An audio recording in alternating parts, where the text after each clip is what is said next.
Hello, my very creative friend. Today we're gonna talk character design. For those of you who don't know me, I'm Nora, aka Panda's Creation Station, and I'm a concept artist for games and animation. Today I'm gonna show you how I created Pinecone Girl and Leaf Bird. Are they the cutest or the useless? I don't know which of two, but they're superheroes. How I came to this idea?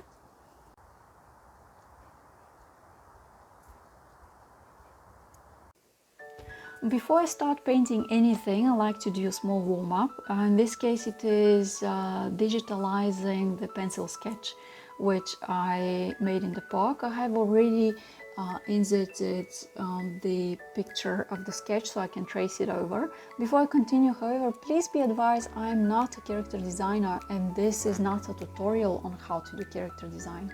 This is merely the story of how I created these characters and what my points of interest were. For example, when I was in the park, I was looking very closely at the pine cones, studying them, looking at the shapes. At home, however, I did not have any reference. And the reason for this is I was hoping to forget the details of how a pine cone looks like, so my brain fills in the information with stylization and more interesting and made up shapes. Usually when I draw, I do very thin brush strokes, so I can have a direction of where to actually place the details of the character. What comes to mind when you're thinking about a superhero? The first thing that comes to my mind is the ability to fly. A superhero usually can fly, right? Or they have something else is a very special power. So in this case, I started drawing my character flying in the air. I'm trying to find the shapes of the clouds, which is not always very easy, especially when they're stylized, because stylization is actually simplification of the shape, but it mustn't get boring. So sometimes it takes a few strokes more to get to the shape you want. And when creating her, I had two things in mind, and in either way the story could have gone. For example, can she really fly, or is she a girl who is actually just having fun? And I decided to go the second route. I decided to paint her actually rope jumping, and just from a certain angle and from a certain cropping point of view, you could imagine that she's flying, but actually she's on the ground.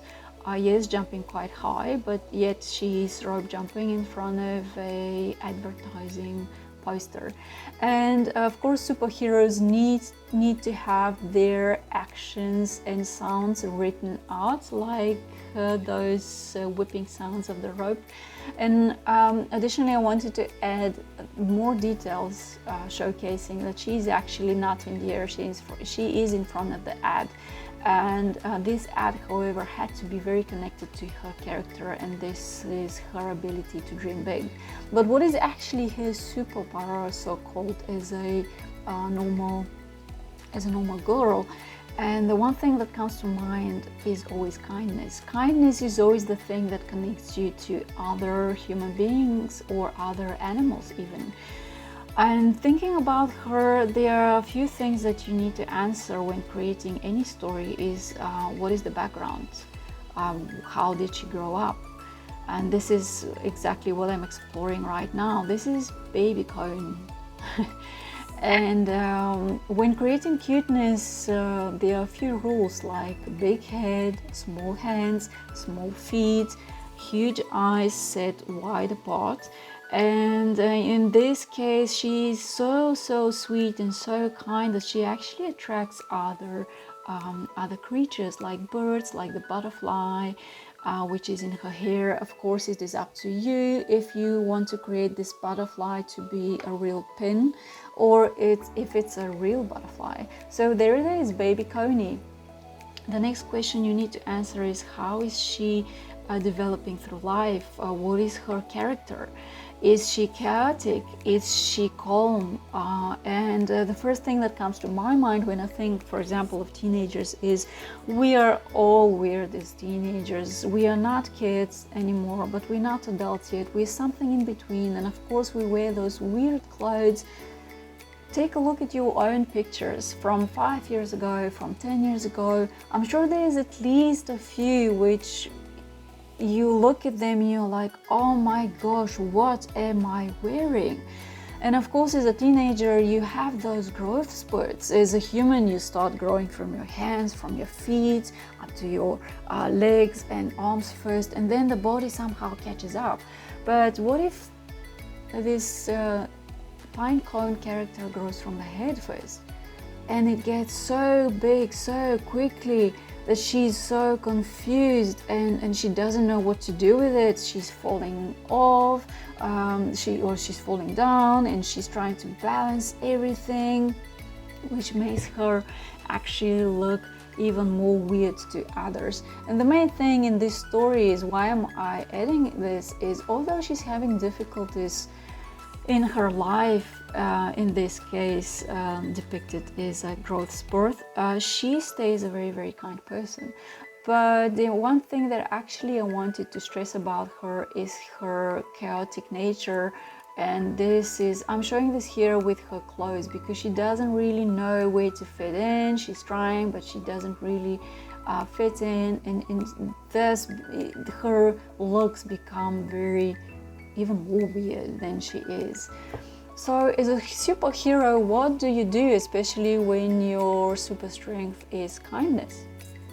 It's most probably treating others very well and helping them, and giving them things even for free, helping them out. And with this story in mind, as a total ice cream fanatic, I was like, oh my gosh, how can I miss the opportunity to make her be super kind to others, especially kids, and to underline actually her intensity, because I wanted to have an intense in this intensity feeling contrasting her kindness. I made her in this perspective where you look down at her. Although she's very, very small, she's so nice to others, and I came to the idea to create those little baby cones, and she's giving them ice cream. Of course, they have all their own characters. The first one is rather chilled, kind, or rather is chilled and kind because she's waiting to receive something, and the others are already super, super happy to receive their ice cream. Here my strokes became a little bit more rushed, and I was choosing a too thick brush. However, I haven't noticed it yet, because when I zoomed into my working area, I kind of forgot the thin strokes that I was doing in the beginning. So later I'll be fixing that so I make them match. It is very important when you put paintings, even if they're separate, when you put them on one page, they need to belong together. And this is one of the options to do that, is, for example, to make the strokes evenly thick or thin. Of course, bird needs to be there. Leaf bird, I call the bird this way because I made the wings and the tail look like all similar to the foliage that I painted in the beginning. However, I didn't spend a lot of time on it because I kind of achieved what I wanted from the beginning. I wanted a very simple shape of it. Look, it doesn't even have a head, it's just a body with eyes and beak and wings. Let's not forget the sounds that we need to write out, and additionally, thinking about the character, a few things that you need to answer is, what is the character like? What does they want to do and like to do? And as a very energetic character, of course, I wanted to paint her to jump on a trampoline. Initially, of course, she had to jump very high, and from a certain point of view, it will look like she's flying, but we covered this already in the first painting. So here she is, just letting off some energy and just jumping away and having fun. And this was it. This was my initial idea, and later I went for lunch, cleaned up my strokes, and when I came back to paint, unfortunately I made a mistake. I recorded the wrong screen. Yeah. So I cannot show you the process of these next drawings, but I was exploring further looks of hers. What if she's girly? What if she's completely calm? There's nothing wild about her. Or what if she's completely the opposite? The wild cone with her very messy hair and the leaf skirt, and she's jumping around and she's full of energy. Or what if she's like a fairy, where her face is actually in the cone and the cone is not on top of her, but she's still very curious? Or what if she's like Wonder Woman, literally? Look up Wonder Woman, you will find this pose. I hope you like my version of it. And since I had some more space on my page, I decided to explore further actions of her. And initially I wanted to draw her collecting flowers and giving that to someone, but as soon as I painted in the basket, I knew this is Red Riding Cone. Like Red Riding Hood, but she's a cone, so Red Riding Cone. So here she is, modern Red Riding Cone, with her fancy sneakers and socks.